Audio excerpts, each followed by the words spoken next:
राजा विक्रम क्रोधित अवस्था में अपने महल के अंदर टहल रहा था कि तभी उसका मंत्री चंदन सिंह वहां पर आ पहुंचा। मंत्री चंदन सिंह, क्या कुछ पता चला? आखिर कौन है वो निर्दयी जो हमारी प्रजा के बच्चों को उठाकर उन्हें मौत के घाट उतार रहा है और उनकी बलि शैतान को चढ़ा रहा है?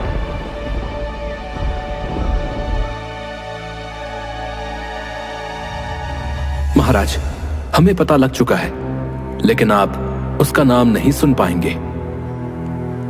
हमारी बात का सीधे सीधे जवाब दो मंत्री चंदन सिंह। वो चाहे कोई भी हो, हम उसे छोड़ेंगे नहीं। महाराज, वो आपके सगे भाई वीर सिंह हैं, जो जंगल में खंडहर के अंदर शैतान को खुश करने के लिए मासूम और निर्दोष इंसानों की बलि चढ़ा रहे हैं। मेरा भाई हो या पिता, न्याय सबके लिए बराबर है। जाओ, जाकर मेरे भाई को तुरंत बंदी बनाकर यहां पर लेकर आओ।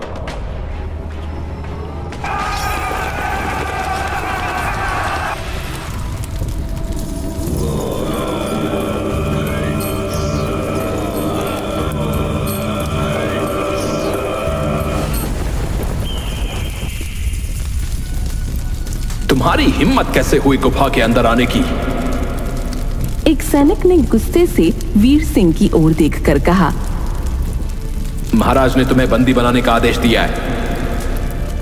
वो तुम्हारे लिए महाराज होगा, लेकिन मेरे लिए उसकी हैसियत चींटी के बराबर भी नहीं है। जाओ, जाकर कह दो अपने महाराज से कि प्रातःकाल मैं स्वयं आकर उनसे बात कर लूंगा। तुम कोई महाराज नहीं हो जो हमें आदेश दोगे।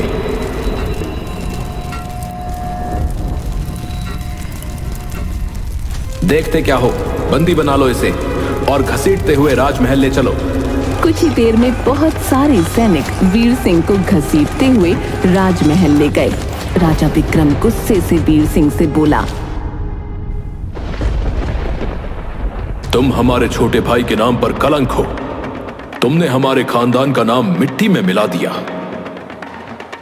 तुम एक मूर्ख राजा हो विक्रम सिंह। मैंने शैतान को प्रसन्न करने के लिए मासूम निर्दोषों की बलि यूं ही नहीं दे दी, बल्कि मुझे उस रहस्यमयी सोने के तालाब का पता जानना था, जो कि मुझे मिल चुका है। संसार का कोई भी सोना किसी की जान से बढ़कर नहीं होता छोटे भाई। तुमने जो अपराध किया है, तुम्हें उसकी सजा मिलेगी। तुम्हें कल सरेआम प्रजा के सामने मौत के घाट उतार दिया जाएगा।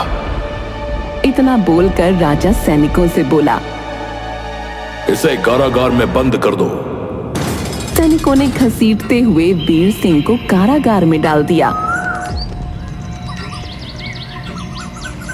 अगले दिन जब सैनिक वीर सिंह को फांसी पर चढ़ाने के लिए कारागार में लेने पहुंचे तो वहां वीर सिंह नहीं था। एक सैनिक दौड़ते हुए विक्रम के पास जाकर बोला, महाराज, आपके छोटे भाई वीर सिंह कारागार में नहीं है। ये कैसी बातें कर रहे हो तुम? उसे आसमान खा गया या जमीन निकल गई? जाओ, जाकर ढूंढो। मुझे किसी भी हालत में वीर सिंह चाहिए। सैनिकों ने जंगल और राज्य का एक एक चप्पा छान मारा, मगर वीर सिंह का कहीं कुछ पता न चला।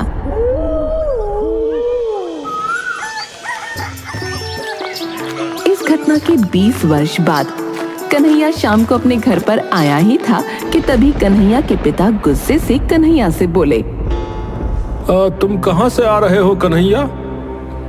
पिताजी, मैंने आपसे कहा था ना कि आज मैं अपने दोस्तों के साथ घूमने जा रहा हूं। कन्हैया, इस तरह से तुम्हें मेरा और अपनी माँ का अपमान करने का कोई अधिकार नहीं है। अब आप कहना क्या चाहते हैं पिताजी? कल ही मैंने तुमसे कहा था कि मैंने तुम्हारा रिश्ता जो है गांव के मुखिया की बेटी के साथ कर दिया है, और आज मुखिया जी तुम्हें देखने के लिए आने वाले हैं, मगर तुम आज पूरे दिन गायब रहे। अपने पिता की बात सुनकर कन्हैया हंसते हुए बोला, पिताजी, मैंने आपसे कहा तो था कि मैं मुखिया जी की बेटी के साथ विवाह नहीं करना चाहता।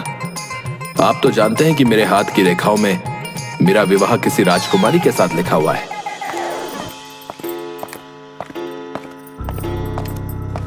तभी कन्हैया की माँ क्रोधित होते हुए कन्हैया से बोली, बचपना छोड़ दो कन्हैया।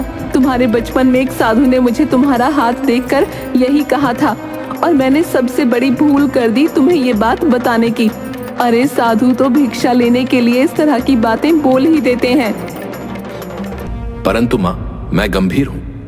आप माने न माने, मेरा विवाह तो इस राज्य की राजकुमारी कुसुम से ही होगा।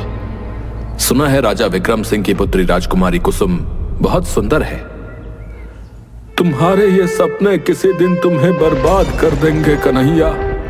वैसे भी लोमड़ी को सपने में अंगूर ही दिखाई देते हैं। कन्हैया मुस्कुराते हुए अपने कक्ष में जाकर खर्राटे लेकर सोने लगा। इधर राजा विक्रम चिंतित अवस्था में अपने महल की छत पर खड़े हुए थे कि तभी उनकी पत्नी रुक्मणी वहां आ पहुंची। आपके चेहरे पर ये चिंता क्यों झलक रही है? हमारी पुत्री कुसुम अब बड़ी हो गई है, हमें उसके विवाह की तैयारी शुरू कर देनी चाहिए। तभी वहां पर राजकुमारी कुसुम आ गई और अपने पिता से बोली, पिताजी, मैं विवाह किसी वीर पुरुष से ही करूंगी, इसलिए मैं चाहती हूँ कि आप मेरे विवाह का एक स्वयंवर रखें और उस स्वयंवर में सभी राजकुमारों को बुलाएं और उन्हें कोई कठिन कार्य सौंपें। जो भी राजकुमार उस कठिन कार्य को सफलतापूर्वक कर देगा, मैं वरमाला उसी के गले में डाल दूंगी। राजकुमारी कुसुम की बात सुनकर राजा विक्रम मुस्कुराते हुए बोला, तुमने तो वाकई मुझे बहुत ही अच्छा सुझाव दिया है राजकुमारी कुसुम। ठीक है, हम ऐसा ही करेंगे। अगले दिन राजा विक्रम ने अपनी पुत्री राजकुमारी कुसुम के स्वयंवर का ऐलान कर दिया। कन्हैया एक पेड़ के नीचे बैठा हुआ आराम कर रहा था कि तभी उसका दोस्त रतन वहां आ पहुंचा। अरे तुमने कोई खबर सुनी है कन्हैया? महाराज विक्रम अपनी पुत्री का स्वयंवर रचा रहे। सुना है कि उन्होंने आस पड़ोस के सभी राजकुमारों को स्वयंवर के लिए आमंत्रित किया है। कन्हैया तुरंत उठकर बैठ गया। तब तो स्वयंवर में मैं भी हिस्सा लेने जाऊंगा। दिमाग खराब हो गया तुम्हारा है? वो स्वयंवर राजकुमारों के लिए है, राजकुमारों के लिए। और तुम कौन से राज्य के राजकुमार हो भाई? महल के सैनिक तुम्हें जो है घुसने भी नहीं देंगे। हाँ, महल में कैसे घुसना है ये मैं जानता हूँ और मैं अपने मन का राजकुमार हूँ। मैं तो वहां पर जरूर जाऊंगा। कुछ ही दिनों में वो समय आ गया। स्वयंवर में हिस्सा लेने के लिए 5 राजकुमार राजा विक्रम सिंह के महल में बैठे हुए थे। राजा विक्रम उन 5 राजकुमार की ओर देखकर बोले, तुम्हें सामने वो तलवार दिख रही है, वो तलवार मेरे पूर्वजों की है।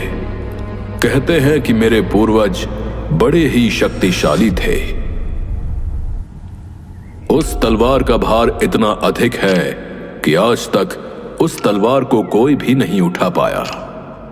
तुम में से कोई भी राजकुमार अगर उस तलवार को उठा लेगा तो मेरी पुत्री राजकुमारी कुसुम उसी के गले में वरमाला डाल देगी। राजा विक्रम की बात सुनकर एक राजकुमार हंसता हुआ बोला, ये क्या महाराज, मुझे तो लगा था कि आप हम राजकुमारों को कोई ऐसा अद्भुत कार्य देंगे जो रहस्यों से भरा होगा, मगर आपने तो बच्चों का कार्य सौंप दिया। इस तलवार को तो मैं ही उठा लूंगा। इतना बोलकर वो राजकुमार उस तलवार को उठाने का प्रयास करने लगा, मगर काफी प्रयास करने के बाद वो उस तलवार को हिला तक न पाया।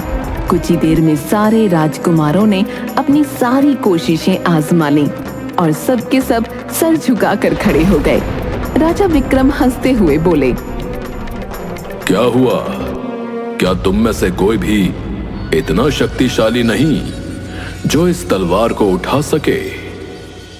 तभी वहां पर कन्हैया आ पहुंचा और राजा विक्रम की ओर देखकर बोला, इस तलवार को केवल मैं ही उठा सकता हूं महाराज।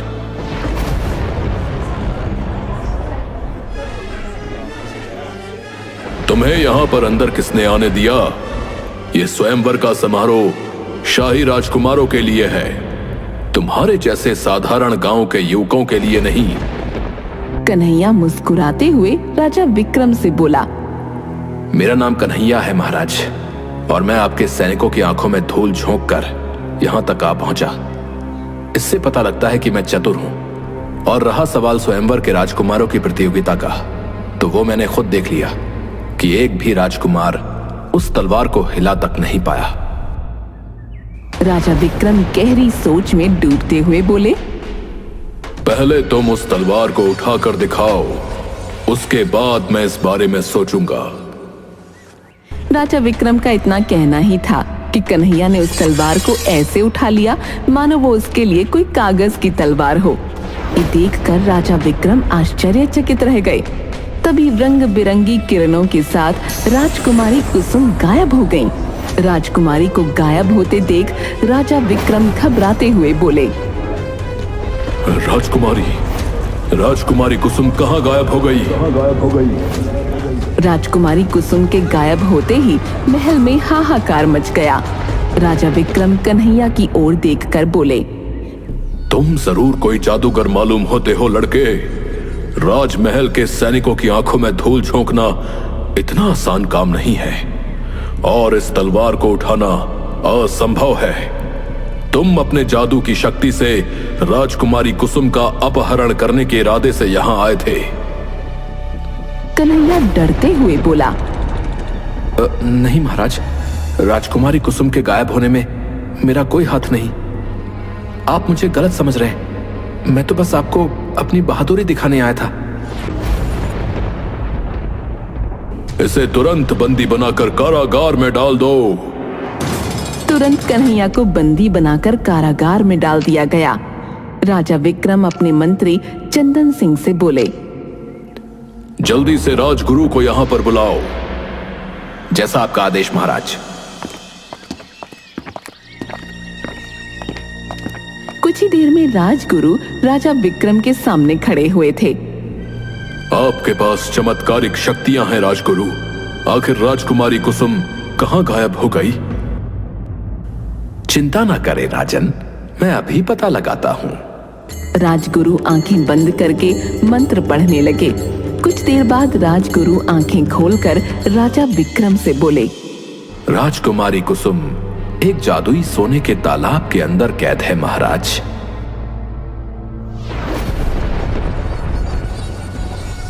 जादुई सोने का तालाब? इस तालाब के बारे में वर्षों पहले मैंने अपने भाई के मुंह से सुना था, जो उसी रात कारागार से लापता हो गया था। वो मुझे नहीं पता महाराज।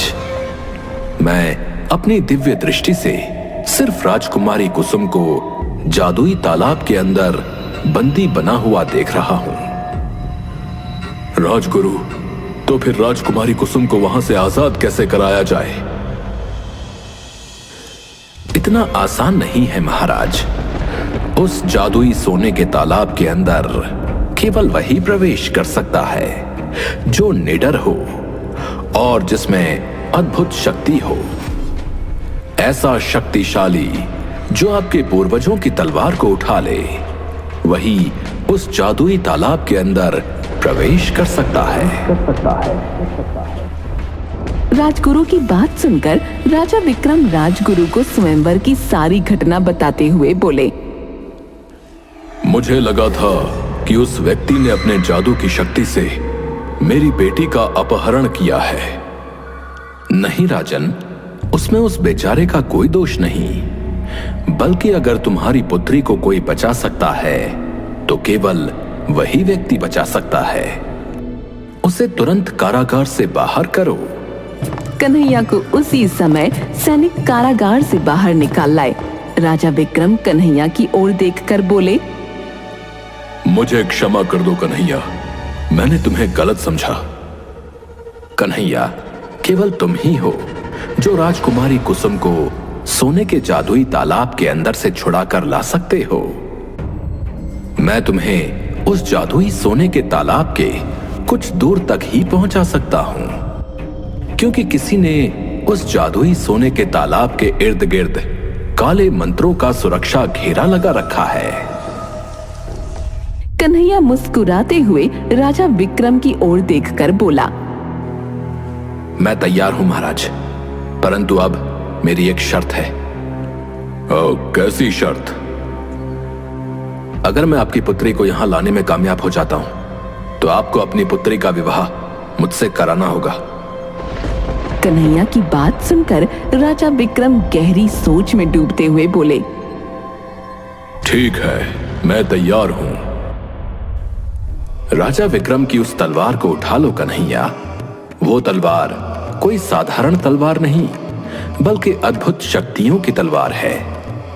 उस तलवार से तुम उस व्यक्ति का बहुत आसानी से वध कर सकते हो जिसने राजकुमारी कुसुम का अपहरण करने की हिम्मत की है। मैं तुम्हें उस जंगल तक पहुंचा देता हूं जहां पर वो जादुई तालाब स्थित है। इतना बोलकर राजगुरु मंत्र पढ़ने लगे। तभी एक बड़ा सा गोल आकार का रंग बिरंगा द्वार वहां पर प्रकट हो गया। राजगुरु कन्हैया से बोले, इस जादुई द्वार के अंदर चले जाओ, तुम अपने आप को उसी जंगल में पाओगे। कन्हैया राजगुरु का आदेश पाकर तुरंत उस द्वार के अंदर प्रवेश कर गया। प्रवेश करते ही अगले ही पल उसने अपने आप को एक जंगल में पाया। ये तो बहुत ही घना जंगल मालूम होता है। आखिर मैं सोने के जादुई तालाब को कहां तलाश करूं? तभी कन्हैया को दूर सुनहरे रंग की किरणें पत्तों पर पड़ती दिखाई दी। लगता है वहीं पर सोने का जादुई तालाब है। कन्हैया दौड़ते हुए वहां पहुंचा। कन्हैया के सामने एक सुंदर तालाब मौजूद था जहां पर सोने का पानी बह रहा था और वहां पर एक से एक मूल्यवान सोने की वस्तुएं तैर रही थीं। इतना ढेर सारा सोना, अगर मैं ये यहां से ले जाऊं तो मैं राजा विक्रम से भी बड़ा राजा बन सकता हूं। परंतु मुझे सोना नहीं, राजकुमारी कुसुम चाहिए। इतना बोलकर कन्हैया उस जादुई सोने के तालाब के अंदर कूद गया। अगले ही पल कन्हैया ने स्वयं को तालाब के अंदर बने हुए एक सोने के खंडहर में मौजूद पाया जहां राजकुमारी कुसुम डरी हुई खड़ी थी और सामने एक व्यक्ति काले वस्त्र पहने हुए खड़ा हुआ था जो मंत्र पढ़ रहा था। वो व्यक्ति कन्हैया को देखकर गुस्से से बोला, कौन हो तुम? ये तो मैं तुमसे पूछना चाहता हूं कि कौन हो तुम और तुमने राजकुमारी कुसुम का अपहरण क्यों किया?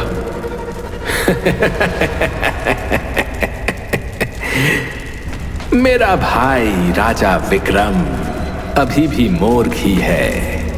उसने मुझसे मुकाबला करने के लिए एक साधारण युवक को भेज दिया।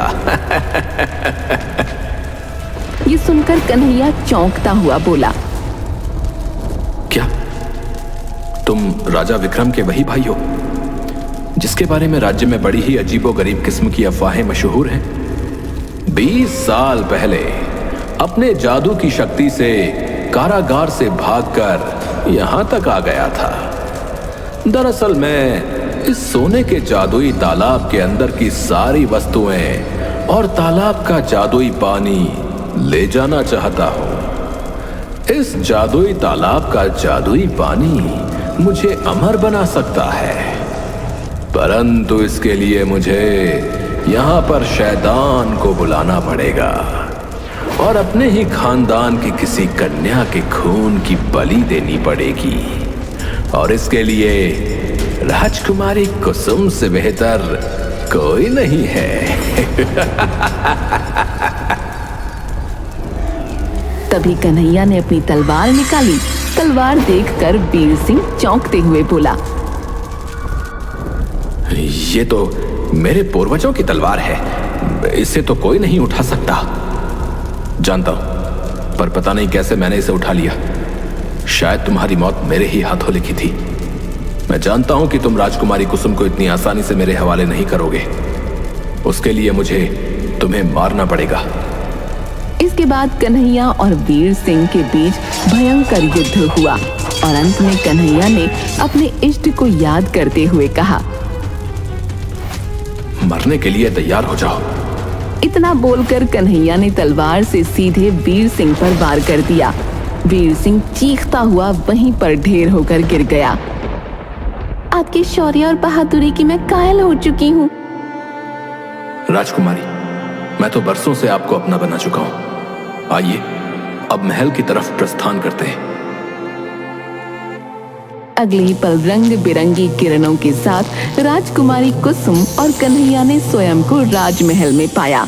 राजा विक्रम सिंह खुशी से चीखते हुए बोला, तुमने तो कमाल कर दिया कन्हैया, तुम ही मेरी पुत्री के पति बनने के लायक हो।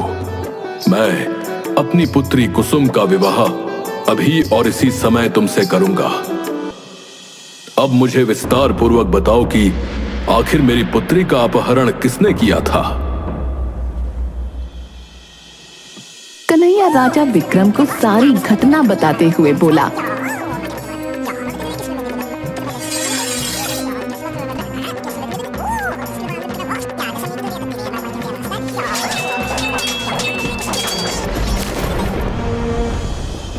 महाराज, ये रही आपकी अमानत। लेकिन अफसोस महाराज, मुझे आपके भाई को मारना पड़ा। तुमने अच्छा किया, उसे तो मैं 20 वर्ष पहले ही मार देता। जो काम मैं नहीं कर सका वो तुमने कर दिया। अपनी पुत्री के विवाह के साथ साथ मैं तुम्हें इस राज्य का अगला महाराज भी घोषित करता हूं। राजा विक्रम ने उसी समय कन्हैया और राजकुमारी कुसुम का विवाह कर दिया और कन्हैया को आने वाला महाराज भी घोषित कर दिया।